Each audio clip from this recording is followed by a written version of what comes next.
Fuunee kabajamtootaa fi hordoftoota chaanaalii Obsee Amboo jalatti warra argamtanii akkam jirtu fayyaa keessanii ani nagaadha galata waaqayyo rabbiif galatu jira.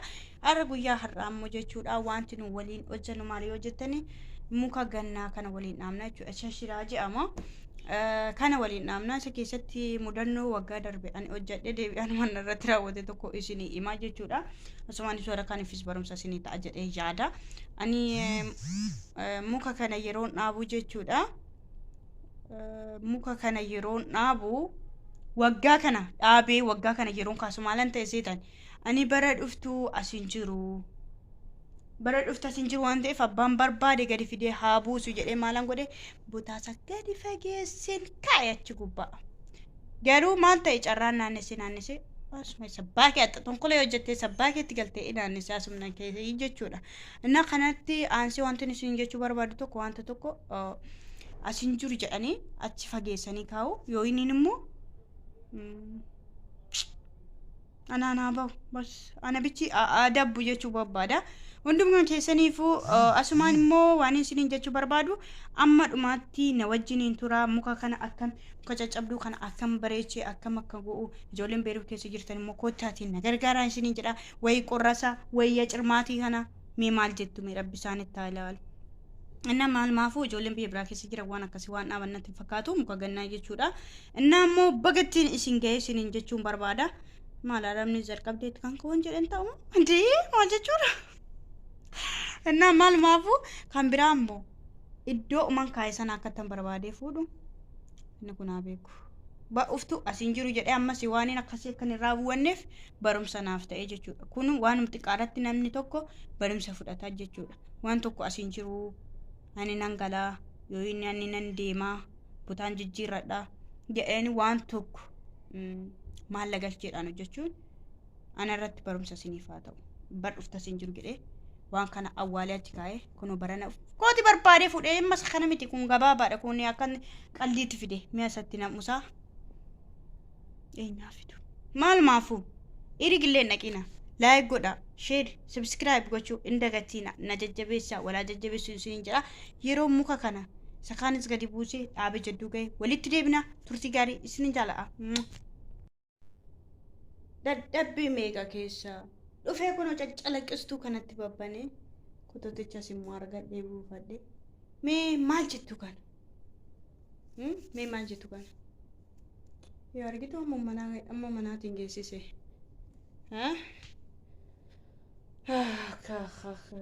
ganaan kanatti ilaala maalmaafuu kadhannaa keessanii na yaadadha. Xumuree jira dhiiwaa harki nama wanti hin goone hin jiru yakkas mimmiidhas lafa shikaa'ee jira kaameraa naannessin immoo waan isiin fakkaatu isinitti agarsiisa. Harka kee jedhee Oromoo maaliif midhaan nyaachuu dide jedhee namni raajeffatu jiraate harki namaa wanti ishee hin goone hin jiru. Isaa kana qofaaf otoo hin ta'in waan baay'ee irratti jechuudha. Guddisa deemnee waliin ilaalla. Yakkas ishii babbareechee lafa shikaa'een isiniin jedha. Saatii meeqa keessa lama natti fudhatte lama sadii wayyoo saatii sadii guutuu naa akkas bareeddi. Harka fuunee kabajamtootaa fi jaalatamtoota hordoftoota Obsee Amboo akkam jirtu fayyaa keessanii jaalatamtootaa fi kabajamtoota hordoftoota koo biyya keessaa fi biyya alaa jirtanii ashama harka fuunee isiniin jechuun jaaladha. Akkasumaanis immoo baga nagaadhaan gara chaanaalii Obsee Amboo nagaadhaan dhuftan isiniin jedha. Warreen mana kanaaf addisii hin taane laayik sheer gochuudhaan na bukkee dhaabbadha. Warreen immoo mana kanaaf haaraa taatan laayik subscribe sheer gochuudhaan na bukkee dhaabbadhaan isiniin jedha. Akkasumas immoo Obseen har'a maal qabattee dhufte yoo naan jettutti ta'e sagaleen koo baay'ee gadi bu'aa jira. Na kanaaf isiniin jedha. Obsee wanti ishiin har'a isiniif qabattee dhufte tokko mudannoo ishee mudate tokkorraa isiniif qooduu dhufte innis maalidha jettanii aniin jechuudha. Isatti aansuun dura viidiyoon jalqabarra jira viidiyoo sana hin hordoftu jedhee abdiin qaba. Isa hordoftanii booddee gara viidiyoo kanaa akka dhuftanii dhaggeeffattanis abdiin qaba. Inna kastureenisi mudannoo waggaa kana namudate tokko maalla galcheedhaan kan hojjetanuu fi itti dhimmame kan hojjetamu tokko waan ofii kootiin argaa tokko siniif qooduun dhufe innis maalidha hojjettanii waggaa darbe jechuudha ijoolleen biyya beeruut keessa jirtan yeroo ganna mutti mana keessa dhaabamu sheshiraa jedhama yoo inni immoo maybe እና dubrattoon jedhamti waamamu beeku garuu ni biratti akkas jedhamee waamama muka sana jechuudha yeroon kaasuu dhaabee ture yeroon kaasuu ani asin jiru maalla galcheedhaan wanta hojjedhe baran ammoo carraa rabbinaaf kenne kinoo biddeen kilakki xumurree achuma jira jedhee rabbi asitti hambise baran amma karaa an argee bakkee sanaa gadi buuse namni argine maaliifin kana sinii fiduu dhufe obboloonni koo biyya keessas ta'e biyya alaa jirtanii wantoota akkasii ani bootaa kana nan jijjiirra bakkee kana nan deema jettanii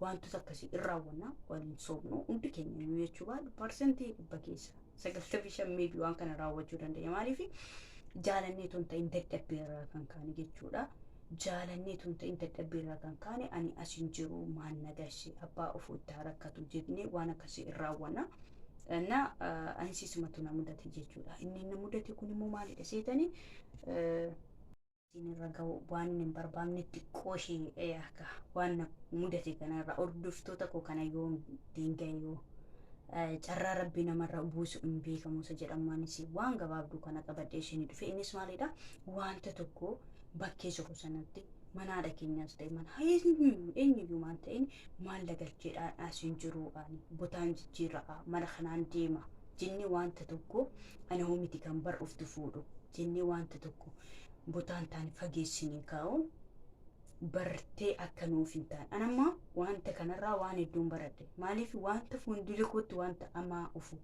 tokko ani asiin jiru jedhee akka raawwadhe dabarsiniif mutti kun dhugaa waaqayyo sin jedha barumsa guddaa irraa argadhe maaliif gide fuulduraatti maybe kan kana caalu fageessii kaa'uu danda'a ture maybe waan bilaa kan kana caalu balleessee maalla dhibe anu asin jiru jedhee bira taruu danda'a ture garuu carraa rabbii hin beekamu naannessee asuma jira jechuudha innaaf obboloota koo biyya keessas warra biyya alaa jirtanis wantoota akkasiirraa akka of qusan maan nagashee hojjechuu danda'in nuyi maan nagashee hin hojjennu ayinoo nan beeka garuu dadhabbii sababa dadhabbiirraan kan ka'eedhaan iddoo arginetti mi'a darbachuurra yoo kufee cabellee maalla dhibe anuu asin jiru ana miti kan gabbuusu ana miti kan gabbaasu ana miti kan itti kennu ani bar iftasin jiru je akkasii kan hin jiru jennee wanta hin taane yoo mi'a cabsinee dhoskinu yoo mi'a fageessinee kennu wanti tokko nurratti katti badee wanti sun jiru sanatti barbaadamuu beenne bar uftutti barbaadamaa beenne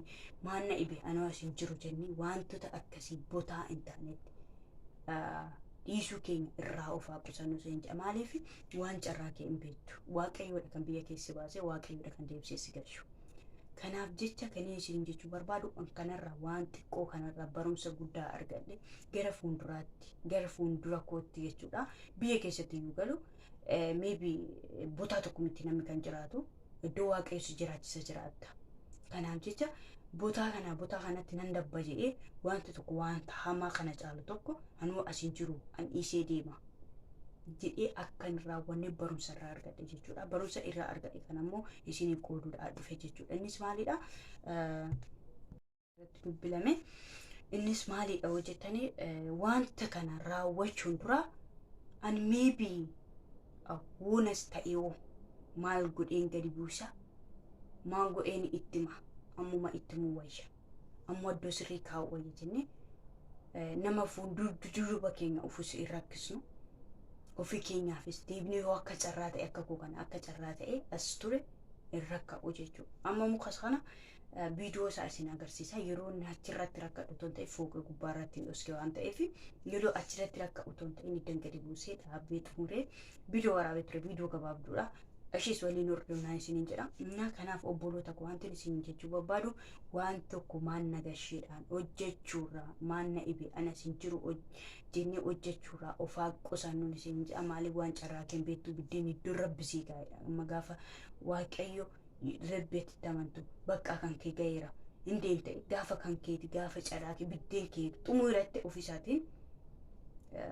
waaqayyo jechuudha karaa hin beekamu karaa ittiin biyya keessi gashuu وين كرابوتات ستي جرون بيت وان تأفي وان تزكسيرا أك أو كسرتني إسنين جرا أنا في كوني باي برم سناف كني نقاوة كيجوتشو في غرافون روكو تكاين تتين تالي وان تتوكو كاو أفي باي برم سناف كني يشو أمالي في أتو كانت عارض إتو ميا سنة أبسيرة تأيو إتو ميا سنة موجد ماشي ساقاتيرة تأيو وشاشاتي مالي فانا سنجروكا أنا ديميرا بقا غاليرا جئي أنكاي جرو أكا جرا تأي أسين توري يو أما سي توري إتوميا سنة كيسا توكوشي تأبسيرة تأي إتوميا سنة شي كيسا توكوشي كوشا شتغتيرة تأي أما نان كيسي كان نان زوري سافدي أنكا سافدي أني muka sanatti buutaa jechuudha kan gaaffii natti ta'u dhugaa waaqayyoon sin jedha nama hunda miti kan kana raawwatu hundadha jechuu koo miti keessaa obboloonni tokko jaalatanii miti yeroo dadhabanii anamni wantoota akkasii kan raawwatu jechuudha yeroo dadhabdee uff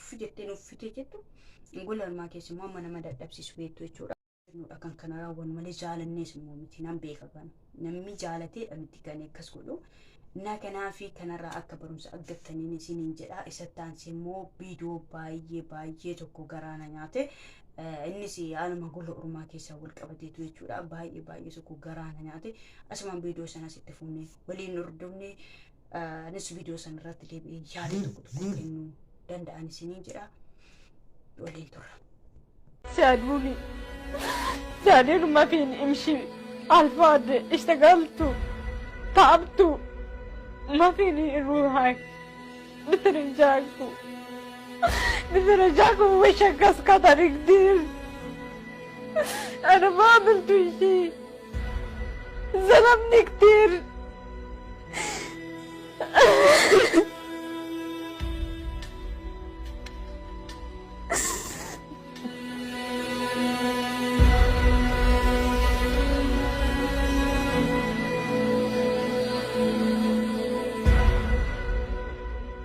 دغري جيت على لبنان 6 سنين على زال دغري عم اشتغل كتير حبوني وكويته كمان بس هو ما حبني فوق هاك عم اشتغل عم يضربوني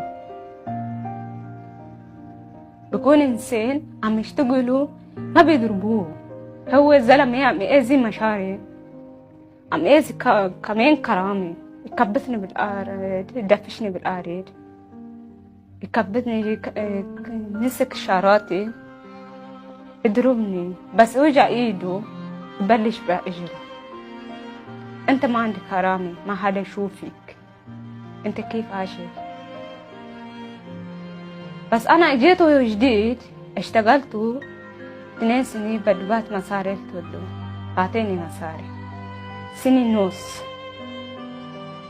بعدين ما بعطي ولا شفتوا مصرياتي ولا شيء بعدين انا ما جيت كرمال واني بدو اعمل اللي عمليه جيتوا له كمان ما اقدر اعمل شيء ما اقدر انقص شيء من نفسه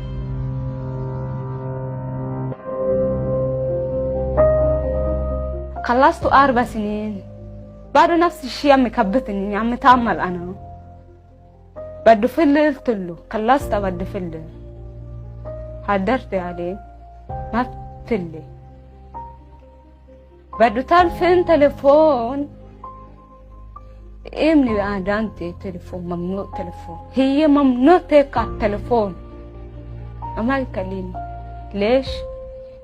أما عارف قصتي أنا كيف عايشة أما عارف جوزي أنا كيف عايشة سكتوا حدني الرصاصة ممنوع تفلي عمي فرجيني ورقة فاضي انت بس تفلي بتقولي تطلعي هون بيت بتقولي نقول انت سرقتي لا تفوتي السجن بس انا ما سرقت بعده بالبيت قاعدين عم اشتغل ما تركت شغل دليته دليته تلفنوني امي تلفنيت توفى امي بلش يسرق يبكي ليش فقدته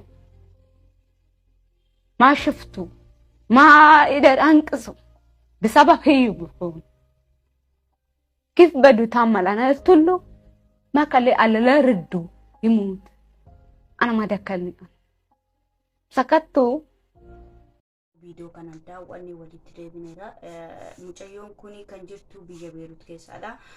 Waggaa ja'a hojjatte. Waggaa ja'a hojjatte keessatti harmee ishiitii waggaa tokko bichaadhaan walaa turte. Damuuza waggaa tokko qofa ergatte. Waggaa 5 guutuu mana keessatti irrukutuu kaawwiyaadhaan harka ishii guggubaniiru akkasiin jettutti.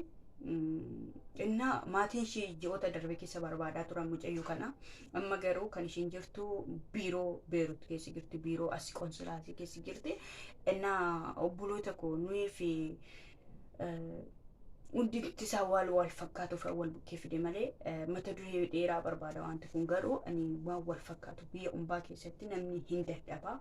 Dadhabe asitti dafqasaa nyaachuun maatii isaa dubbisuun waan barbaachisaadha irraa hin eegamas immoo kun maatiin ishii lubbuun jirti ani yaafatu garuu ishiin as keessatti makaraa ishii nyaatti kaawwiyaadhaan harka ishii gubu. Amma akkasiin jettu kanatti ani omaayyuu hin qabu wanti isaan nan goone hin jiru. Kana mannaa du'a naawwayyaa jechaa jirtu mucaan kun. An kana mannaa du'a naawwayyaa omaayyuu hin qabu duwwaadhaan asii koo harka koo maatiin koo nan kun jarreen sanatu na gubu na rukutu na kuffisu waan barbaadan na godhu na dhiitu na kabalu jechaa jirtu mucaan kun.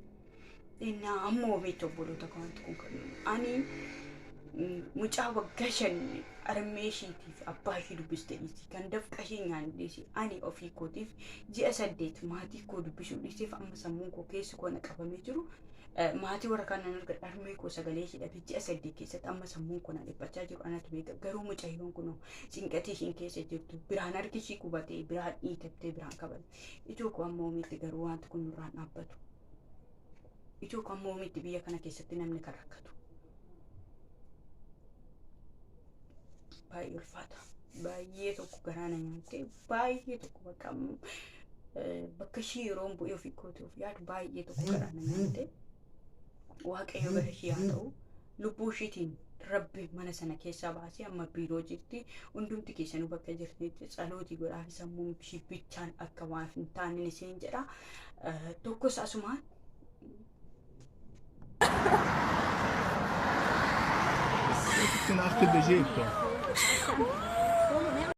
hordoftanii abdiin qaba. Mucayyoon kunis biyya Beerut keessatti maallaqa ishii dhoowwatanii kan maallaqa ishii dhoowwatanii sammuu ishii tuqamee baasanii gadi irratti gatanii isiniin jedha. Biyya Beerut keessatti wanti ta'aa jiru wanta baay'ee tokko ulfaatudha. Gooftaan harka isaanirraa haa qabu. Biyyi kun mangistiin qabdu waaqayyoodha kan nu eegaa jiru. Wanti tokko ta'u biyya kana keessatti ta'eera ta'ee nuyi waaqayyo jira. Warra kan isaati rabbii ingatu hundumtu uumaa isaati. Gooftaan immoo biyya kana haa yaadatu. Obboloota koo biyya kana keessa jiran gooftaan koo sinaa eegu akka dandeessanitti mamma dandeettii keessanitti immoo of eegaa isiniin jedha. Obboloonni koo biyya Yoordaan keessa jirtanittis obboleettiin keenya tokko lammii Itoophiyaa kan taate haadhaa fi ilmoo tokko wal bukkeetti cuubeedhaan waraantee ani seenaarraa yookaan dhaga'ee sooshaal miidiyaarraan kan hin arge miibii obboloonni koo argataniitu ta'uu danda'a. Sababa Itoophiyaa tokkotti lubbuu baay'eetu bada nama baay'eetu miidhama namni hundi tokko miti. Asarriin namni hundeesi wantoota kana raawwatti jedhamee yaadamu. Namni immoo Itoophiyaa hundas miti immoo wantoota kana kan raawwatu. Kanaaf jecha obboloonni koo biyya Yoordaan keessa jirtan waaqayyo sinaa eegu of eeggadha. Hunduma keessanuu biyya Arabaa kam keessa yoo kan jirtan rabbi adda isinirraa hin bahin rabbi isinaa eegu. Maaliif tolaa goone miti kan wayni akka tolaa goonetti miti jarreen kun tilmaamanii kan of faana nu jiraachisanii. Balleessa namni tokko balleessi hunduma Itoophiyaa hundatu walitti qabamee ati lammiin keessaa dhatee sadasa hin jedhamu. Itoophiyaan Itoophiyaadhaani.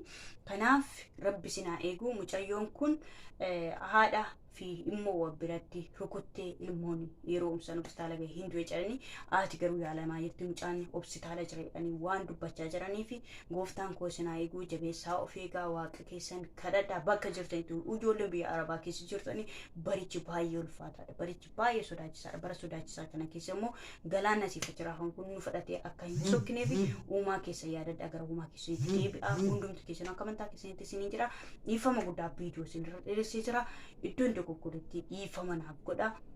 Iddoon itti hir'isetti immoo iddoo kanatti iftee sirreeffadhu yaati nagorsa ani nama gorsaan deebuudha koomentiin immoo asumaan banaa jira yaada keessa wanta isinitti dhagahame tokko wanta irratti sirreessu jiru yoo jiraate natti himaa ani nama deebuu danda'udha nagorsa iddootti dogoggoretti isinii ja'a guddaa sagalatooma like gochuu subscribe gochuu hin dagatinaa tuttiin keessan amma umaatti nafaan haa ta'u na jajjabeessaa isinii ja'a galatooma isinii jaala